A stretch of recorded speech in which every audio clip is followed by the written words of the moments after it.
Family Guy opens every episode with an ode to the title man. Lucky there's a Family Guy. That guy is none other than Peter Griffin. From security guard impression to Emmy-winning voiceover performance, and through endless cutaway gags, Peter is more than a bumbling chicken-fighting man-child. Hey guys, I'm Joe with Channel Frederator, and go ahead and strap yourself into the Peter Copter, because we're going through a ride through 107 freaking sweet facts about Peter Griffin. Let's do it!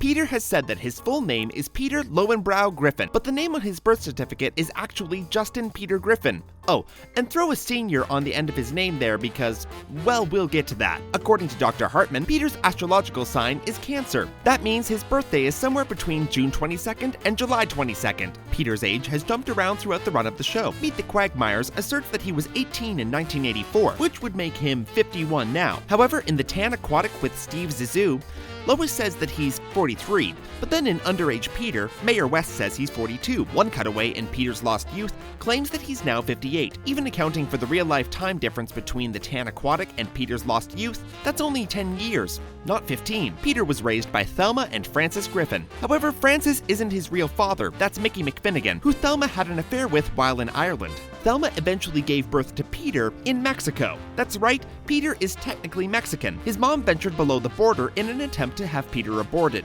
So as you can guess, though Peter seems like your run-of-the-mill Irish Catholic, his family history is way more diverse. It goes as far back as the Paleolithic age with Peter, and spreads just as wide, from Moses Griffin to Nate Griffin. In the episode Peter Griffin, Husband, Father, Brother, Peter is shocked to discover that he has a black relative, Nate Griffin. However, in an earlier episode, If I'm Dying, I'm Lying, we already heard about a different black Griffin named Rufus. To get in touch with his African heritage, Peter renames himself Kichwa Tembo. This is Swahili, and literally translates to head elephant. Oh, and Nate Griffin wouldn't have spoken Swahili, but remember, this is Peter we're talking about. But hold up, Francis Griffin wasn't Peter's real father, right? So that means Peter has no blood relation to anyone in the Griffin ancestry, unless Thelma's maiden name was also Griffin. Peter's expansive family history includes celebrity Kathy Griffin, who the family tries to sedate to stop her from talking so dang much. Interestingly, Peter also lists her as one of his hated celebrities. Coincidence? Possibly.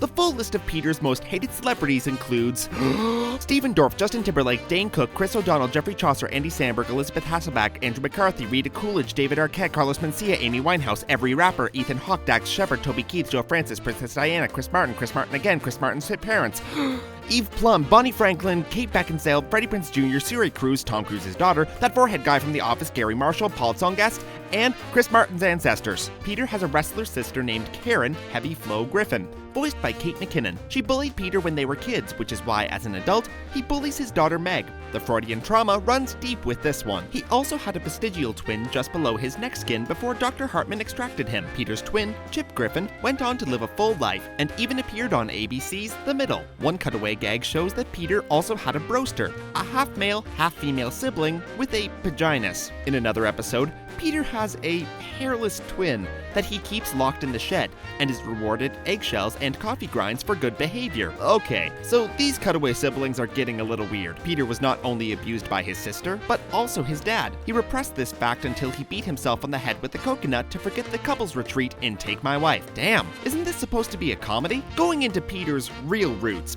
show creator Seth MacFarlane first started voicing Peter because he knew exactly how he was supposed to sound when he created him, and figured it would be less of a hassle just to do the voice himself. If you've checked out our 107 Family Guy videos, you've heard that Peter is an adaptation of Seth MacFarlane's college thesis character, Larry. Both are married to women named Lois, have sarcastic dogs, and the same thick Rhode Island accent. Peter's look, personality, and voice are all based off a campus security guard who Seth MacFarlane used to chat with, Paul Timmons. MacFarlane drew from Timmons' big, thick Rhode Island accent and way of speaking with no self-editing whatsoever. Timmons is aware that the character is based on him, idiocy and all, and he takes pride in it. Seth MacFarlane has said that Family Guy was modeled after comedy shows rather than animated shows. As a result, Peter Griffin is meant to evoke the image of Jackie Gleason rather than Fred Flintstone. Every now and then, while voicing Peter, MacFarlane will even slip into a Jackie Gleason impression. Peter is even written as an homage to Archie Bunker from All in the Family, but as a way dumber and more oblivious Archie Bunker. Even his role in the Family Guy intro sequence, singing at the piano with his wife, is a parody of All in the Family's show opening. MacFarlane's Peter voice has gotten higher as the show has gone on. He isn't sure why this tends to happen often to character actors, but it seems to be true for Lois and Chris as well. One of Seth MacFarlane's favorite Family Guy moments is a Peter cutaway gag. Lois accuses Peter of wasting food, and the episode cuts to a scene showing Peter trying to feed Magnum PI through the TV screen. MacFarlane has said that this moment epitomizes the character and the show as a whole, depicting Peter's lack of common sense and Family Guy's pop culture savvy. So what made him that way? Let's check out his childhood. Peter attended Martin Mull Elementary School, named after Rhode Island-originated actor Martin Mull. One of the teachers there was Mrs. Wilson, who the kids called Mrs. Kilson because she got an abortion. In the episode Tales of a Third Grade Nothing, Peter has to go back and finish 3rd grade to qualify for a promotion. However, other episodes show Peter in high school and imply that he went to college. Who knew Family Guy wouldn't have a consistent timeline? In I Dream of Jesus, Peter briefly mentions attending North Providence High School, which is actually a real school in North Providence, Rhode Island. As a teenager, Peter was into all of the typical teenage boy stuff: superheroes, metal music, and trucks. He also had an affinity for ninja movies, with posters and paraphernalia plastered all over the walls of his room. His favorite song growing up was Surfin' Bird, and he also was a fan of who else but Conway Twitty. Let's cut to clip.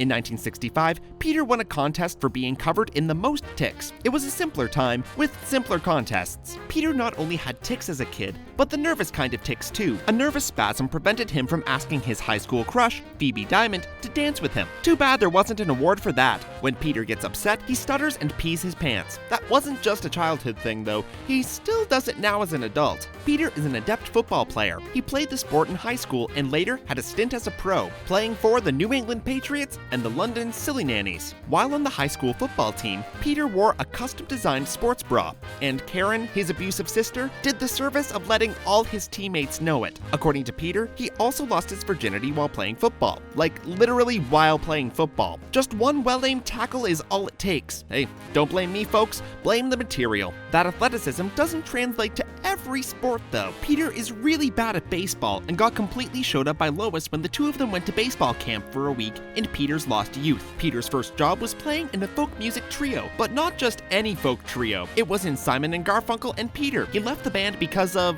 shall we say, creative differences. In high school, Peter dated a girl named Angie, who he took to the school prom. They broke up, but she stayed obsessed with him, even staying in her prom dress from that night for decades without showering. Peter has been a regular at the Drunken Clam since 1977. Wait, so since he was 13? Maybe? Alright, I'm giving up on this whole age thing. Peter first met Lois in 1984, when he was working as a towel boy in Marguerite Pewterschmidt's manor in Newport, Rhode Island. Lois credits Marguerite for helping them get together, even though she also hated Peter. Peter's orgasm cry is Shazam! We've for some reason heard him shout it on more than one occasion. Hey, you knew what you were getting into when you clicked on the video. Unfortunately for Lois, Peter is the jealous type. He even assaults his own reflection after Lois compliments him. Fortunately, Lois is also the jealous type, so that evened things out, I guess. While we're on topic, there's been a lot of evidence that little Peter is, well, pretty little. He's compared sizes with Chris, discovering that he was easily dwarfed, and with Stewie, finding out that they were more similar than he'd like. His piece is also made fun of by Billy Finn, the dolphin who was living with him for a while. Seth MacFarlane has said that he will reveal little Peter on live TV under one condition. If Donald Trump embraces science, he says, then Peter will embrace his nude body. Embrace may have been a poor choice of words here.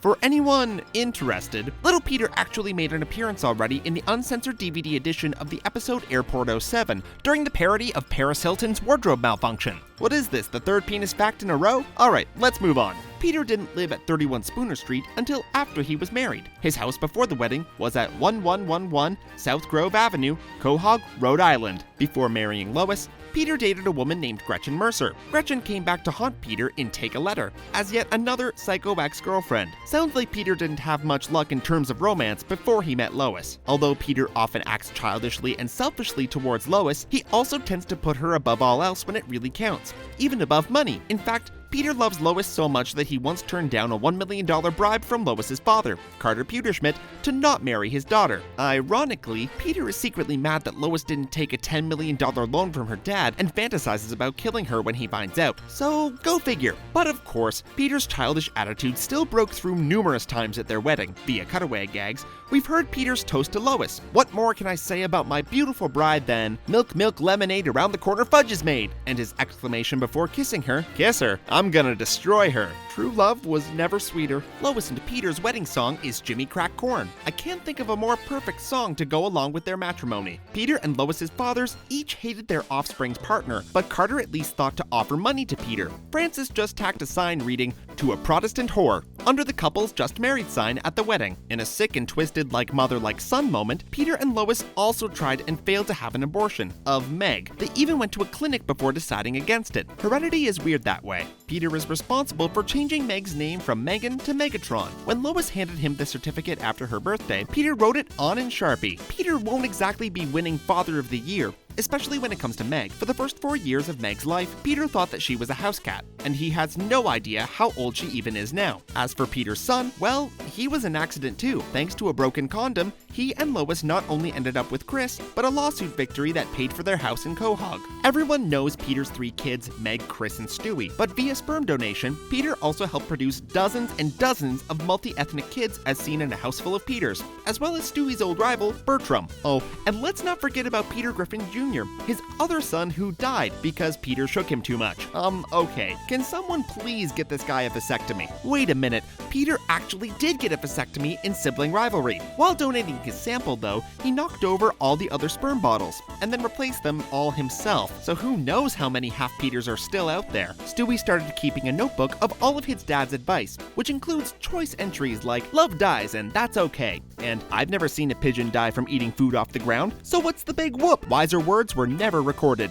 Throughout the course of the show, Peter has switched jobs 3 major times. He started out working at the Happy-Go-Lucky Toy Factory until his boss was killed in a freak choking accident. He then began his solo venture as a fisherman until his boat was destroyed in a hurricane. After that, he worked at Pawtucket Brewery in the shipping department since he couldn't be trusted around free alcohol. It's always good to diversify your resume. Take it from a guy who could afford to live in a large 2-story house without any stable source of income. Cosplayers take note. In And the Wiener Is, Stewie mentions that Peter's signature green pants are actually corduroys. If you want to take your cosplay game to the next level, these are the details you need to look out for. Peter Griffin's voice is ripe for impersonation, but one cosplayer went the extra yard. Robert Franzese made a reputation by looking and sounding exactly like Peter, from the green pants down to the circular glasses. If you know Family Guy, then you know Peter's arch nemesis, Ernie the Chicken. Peter's blood feud with Ernie began in Meet the Quagmires when Peter accidentally punched Ernie during a dance. The feud came to a head in Da Boom when Ernie handed Peter an expired grocery store coupon. There was no hope for peace after that. While Peter's drug of choice is alcohol, he has also used LSD, meth, ecstasy, marijuana, steroids, and crack cocaine. That probably explains a lot. After taking an IQ test in Petarded, Peter discovered that his intelligence is below mentally challenged. On the actual IQ scale, that means it's either 69 or below, and I'm sure Peter would find the IQ of 69 really freaking funny. As a demonstration of Peter's true genius, he took his driver's license photo while drunk, so that if he's ever caught drinking and driving, he'll look the same as his photo. Foolproof plan there, Pete. Peter's weight fluctuates in the 270 to 330 pound range. In Vestigial Peter, he claims to have weighed 293 pounds since grade school, and in Spies Reminiscent of Us, he sheds about 50 pounds of poop, dropping down from 330 pounds. Despite repeatedly displaying a no fat chicks sign, Peter may have a fat fetish. When Lois put on some weight in sibling rivalry, the two of them claimed that the sex was some of the best in their whole marriage. Peter's excessive eating habits actually resulted in a stroke, which paralyzed the entire left side of his body for months. He was fixed up at a stem cell research facility, but damn man, maybe don't eat 30 hamburgers in one sitting. There's a history of strokes in Peter's family. Not only did Peter have one, but his mother Thelma ended up dying because of one. One of Peter's kidneys is a donor organ from Dr. Hartman. Peter experienced kidney failure after drinking a homemade energy drink,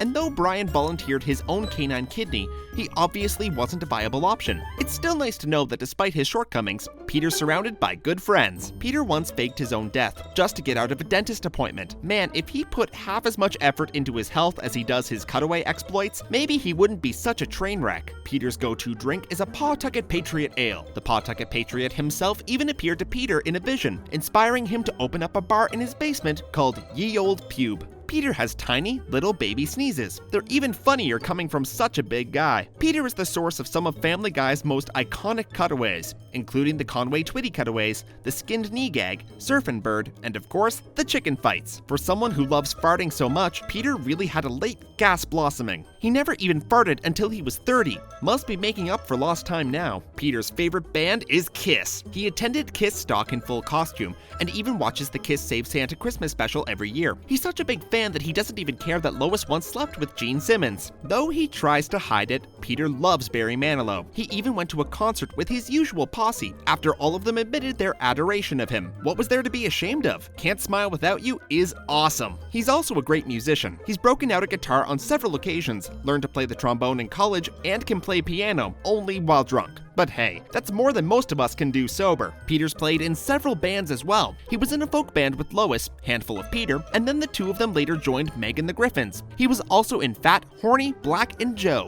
as well as another acoustic folk duo with Quagmire. One of the songs in Peter's repertoire is the B-52's Rock Lobster. He's busted it out on a couple of occasions, like the time he tried to cheer Cleveland up after his wife's affair, and then later during a parody as I Rock Lobster. Peter has had approximately 113 musical numbers throughout the course of the show, which equates to nearly one every 2 to 3 episodes. This guy loves his music. His famous or infamous You Have AIDS number faced some criticism when it first aired. AIDS activists said that it diminished and insulted the illness, while Fox defended their show by saying that Family Guy diminishes and insults everything. Is that a valid argument? I don't know, but the song is catchy. Another one of Peter's musical numbers, I Need a Jew, was hit with a lawsuit. The original publisher of When You Wish Upon a Star, the Bourne Music Company, claimed that the offensive parody damaged the original value of the song. Fortunately for Family Guy, the court ruled in their favor, allowing Peter to sing another day. Seth MacFarlane did Family Guy karaoke while on the Graham Norton Show, during which he did a beautiful rendition of True Colors by Cyndi Lauper in Peter's voice. During the Season 8 special, Family Guy Presents Seth and Alex's Almost Live comedy show, MacFarlane performed some of Peter's songs, including Shapoopy, Surfin' Bird, and the theme song. MacFarlane is a huge Star Wars fan. Not only is he responsible for the retellings of the films with Family Guy characters, he also collects themed glasses and trading cards. Peter is a fan of Garfield the cat. I mean, of course he would be. Garfield is like his spirit animal. They're both lazy and love eating. Peter is seen watching Garfield in Peter's Def Jam, and in Amish Guy, he goes in a rant about how Garfield, his 9 lives, scared him so much that he had to sleep with his mom for a week. As a television enthusiast, Peter dreams of shows that he'd want to star in. In one of them, he's a retired baseball umpire and opens up a bar at the Earth's core. In another, he discovers that he has a long, lost black son who's also a ninja. And then of course there is his Fox pilot, Handy Quacks. Peter is more than just a fan of TV. He's been on it numerous times, on different game shows. He's been a contestant on Jeopardy multiple times, Family Feud, The Price is Right, Wheel of Fortune, and a wacky Japanese game show. Peter also might be a stamp collector, or at least an expert in the art of philately. He seems to know what he's talking about when he teaches it to Chris, although he does end up blowing his brains out by the end of it. Guess philately didn't get his stamp of approval. I'll see myself out. Peter's favorite holiday is Pretend Not to Notice People's Race Day. His second, of course, is Thanksgiving, because that's the one with a lot of eating. Peter has a spiritual connection with the Fonz from Happy Days. Fonzie appears to guide him through the wilderness during The Sun Also Draws, and Peter later starts a religion dedicated to him during The Father, the Son, and the Holy Fonz. Peter's shenanigans all tend to be Peter branded. There was, of course, the Hinden Peter, the Peterang, the Peterdactyl, and let's not forget about the iconic Petercopter. According to Inside Family Guy, the Petercopter was actually used by SEAL Team 6 on the mission to kill Osama bin Laden, so it wasn't useless. Peter once had a school named after him. Buddy Cianci Junior High School was temporarily renamed Peter Griffin Junior High School by Peter, then changed back by everyone else. As seen in Stewie Griffin The Untold Story, Peter will be living in Quahog Acres retirement home with Lois by 2035. At age 69, I think it is. This age thing is impossible. Quahog Acres is the same retirement home that Peter's mom lived in before she passed away. Like mother, like son. Peter has made an appearance in every single Family Guy episode to date. And not just because he's in the intro. I mean, there wouldn't be a Family Guy without the Family Guy. Peter also appeared in 2014's hit movie Birdman, albeit on a TV screen in the background. It was a scene from No Country Club for Old Men, wherein Peter is consulting his ancestors. Peter has been replaced on the show twice. Once in 15 Minutes of Shame, when he was fired off the Griffin-centric reality show and Tom Arnold was hired to take his place. The other was in Inside Family Guy, where he is written off and David Spade takes over his spot as Uncle Ricky. Family Guy as a whole has been criticized for knocking off The Simpsons, but Peter in particular has been closely compared to Homer. Critics slammed Peter for being a more basic, dumbed-down version of his Simpson counterpart, but that's debatable. I mean, Homer has done some pretty dumb stuff too. Which begs the question, which one of them is dumber, Peter or Homer? Let us know which side you're on in the comments. In a moment of mid-air, spoken word introspection, Peter muses that his greatest enemy is public shyness. Based on his endless stream of shenanigans, I'd think this is the last problem Peter would have. Much like Bart Simpson's work with Butterfingers, Peter became the poster boy for Subway in 2008. You'd think that Family Guy's less than family-friendly tone would be a deterrent for big companies, but marketing officers found a crossover between Family Guy and Subway fans. That being said, some of the commercial scripts they wrote were not allowed to air. The Peter voice has earned Seth MacFarlane plenty of outstanding character voiceover performance nominations at the Emmys. In 2016, it finally landed him the trophy. While Family Guy will always be his home, Peter has ventured out onto other animated shows. These include Bordertown and The Cleveland Show, and he's also had crossovers with The Simpsons and American Dad. Once again, I'm Joe, and thanks for watching 107 Facts About Peter Griffin. What's your favorite Peter moment? Did we miss anything? Comment below and let us know. Don't forget to click the bell icon to become part of the notification squad. We have videos dropping every day, so make sure to subscribe to Channel Frederator, your Cartoon Central on the internet.